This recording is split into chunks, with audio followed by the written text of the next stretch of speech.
বাংলাদেশে এআই নিয়ে এখন চলতেছে ব্যাপক রকম উত্তেজনা। এআই খুব ভালো জিনিস, অনেক কাজ অনেক সহজে করে দিচ্ছে সবাইকে। কিন্তু অফিসগুলোতে আপনি দেখবেন যে কিছু মানুষ স্মার্ট থেকে স্মার্টার হয়েছে, আর কিছু মানুষ আতেল থেকে আতেলতর হইতেছে এআই ব্যবহার করে। একটা উদাহরণ দিই।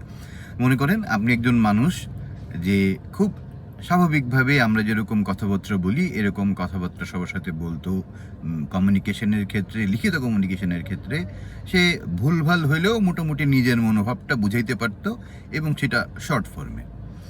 এআই আসার পরে এখন যেটা হইতেছে, এখন কমিউনিকেশন হয়ে গেছে তাদের কাছে প্যাশন। তারা যে জিনিস এক লাইনে লেখা যায় এটারে 10, 15, 20 লাইনে লিখতেছে, এবং এমন সব ইংরেজিতে লিখতেছে যে সব ইংরেজি শব্দ সে তার পুরো জীবনে একবার শুনছে কিনা সন্দেহ আছে। এখন যাকে লিখতেছে বা যে স্মার্ট মানুষটা এটা পড়তেছে, সে তো বুঝতেছে যে তুমি এটা কাকে দিয়ে লেখাইছো, কি করে লেখাইছো, এটার কতটুকু তুমি আসলে নিজে বুঝছো।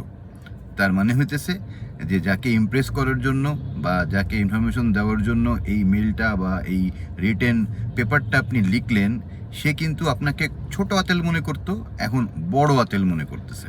কারণ আপনার যে গুণগত কোনো পরিবর্তন হয় নাই সেটা কিন্তু আপনার যিনি যাকে লিখছেন উনি জানেন।